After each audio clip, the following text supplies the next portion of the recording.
میرے وہ نادان بھائی اور بہنیں جو کریم اللہ کی رحمت سے مایوس ہو کر کہتے ہیں کہ اب میری توبہ کا کیا فائدہ، تمہیں اندازہ نہیں میں کتنا بڑا گنہگار ہوں، تمہیں معلوم نہیں کہ کس قسم کے گناہ کرتا رہا ہوں، میں تو بہت برا ہوں، یہ توبہ تو نیک لوگوں کے لیے ہے، اور میں بار بار کوشش بھی کر چکا ہوں، مجھ سے نہیں ہوتا، اور میں اس بارگاہ میں جاؤں بھی تو کس منہ سے جاؤں، میں نے تو ساری زندگی گناہوں میں برباد کر دی ہے، اب وہ مجھے کیوں قبول کرے گا، وہ مجھے کیوں معاف کرے گا، میں تو اس کی بارگاہ کا بہت بڑا مجرم ہوں۔ میرے نادان دوست، اس کی رحمت کا موازنہ دنیا والوں سے نہ کر۔ عدل کا تقاضا تو یہ ہے نا کہ اگر تیرے گناہوں کے پلڑے پر 20 سال کے گناہ تھے تو اب نیکیوں کے پلڑے کو برابر کرنے کے لیے تو 20 سال نیکیاں کرتا، گناہ تیرے 20 سال کے ہیں، اب تجھے 20 سال مزید گناہوں سے بچتے ہوئے 20 سال نیکیاں کرنے کی ضرورت نہیں ہے، تو بس ایک لمحے میں سچے دل سے توبہ کر کے اس عمل کو نیکیوں کے پلڑے پر رکھ کر دیکھ،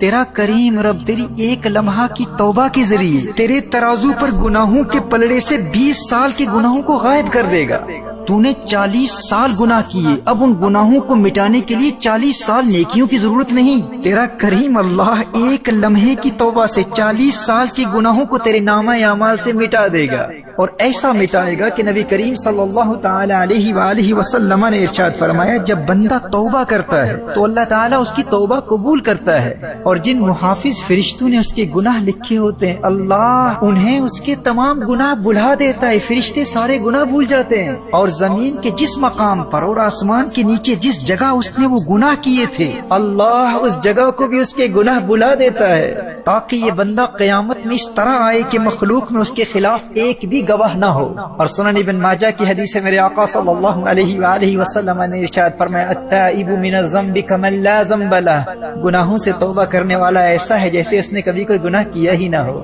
سچے دل سے توبہ کرنے والے کو اللہ ایسے پاک کر دیتا ہے، اس شخص کی طرح بنا دیتا ہے جس کا کوئی گناہ ہی نہیں۔ اور حدیث شریف میں ہے کہ اللہ جل وعلا کو گنہگار توبہ کرنے والے بندے سے زیادہ کسی کی آواز محبوب نہیں۔ میرے دوست تو کہتا ہے کہ میں کیا منہ لے کر اس کی بارگاہ میں جاؤں، میرے نادان بھائی میری نادان بہن، تیرا رب ایسا کریم ہے کہ اسے تو توبہ کرنے والوں کی آواز سب آوازوں سے زیادہ پیاری لگتی ہے، اور پیار اتنا کرتا ہے کہ نہ صرف ایک لمحے کی گئی توبہ سے 40 سال کے گناہوں کو گناہوں کے پلڑے سے غائب کر دیتا ہے، بلکہ ان 40 سال کے گناہوں کو نیکیوں میں بدل کر نیکیوں کے پلڑے پر رکھ دیتا ہے۔ قرآن کریم میں ارشاد فرمایا، فَأُولَئِكَ يُبَدِّلُ اللَّهُ سَيِّئَاتِهِمْ حَسَنَاتٍ، تمہارا رب ایسا کریم ہے، توبہ کرنے والے گنہگاروں سے اتنا پیار کرتا ہے کہ نہ صرف اس ایک لمحے میں کی گئی توبہ سے گناہوں کو نامہ اعمال سے مٹا دیتا ہے، بلکہ اس ایک لمحے میں کی گئی توبہ سے تمہاری زندگی بھر کے گناہوں کو نیکیوں میں بدل دیتا ہے۔ دوستو دنیا کی محبت کے معیارات اور ہیں، عدل کا تقاضا کیا ہے؟ عدل کا تقاضا تو یہ تھا نا کہ 40 سال کے گناہوں کے بعد 40 سال توبہ کرواتا ہے، تو پھر جا کر 40 سال کے گناہوں کو معاف کرتا، اور پھر مزید 40 سال اگر ہم نیکیاں کرتے تو اب وہ 40 سال کی نیکیاں ترازو کے نیکیوں کے پلڑے پر رکھی جاتی۔ فرمایا نہیں میرے گنہگار بندے، تجھے علم ہی نہیں ہے کہ مجھے توبہ کرنے والے گنہگار سے کتنا پیار ہے،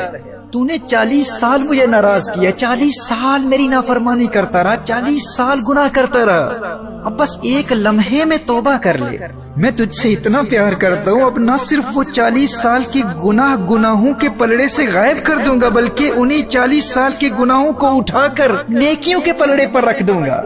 میں دوستو توبہ سے دور نہ بھاگنا، سچی توبہ سے پیار کر لو۔ تم اگرچہ گنہگار ہو، بدکار ہو، سیاکار ہو، لیکن تمہارا اللہ تم سے اتنا پیار کرتا ہے، سچی توبہ کرنے والے گنہگاروں سے اتنا پیار کرتا ہے کہ ایک لمحے کی سچی توبہ کرنے والے 40 سال کے گنہگار و بدکار کو 40 سال کا پرہیزگار و نیکوکار بنا دیتا ہے۔ فرمایا یا ایھا الانسان ما غرک بربک الکریم، اے نادان انسان آخر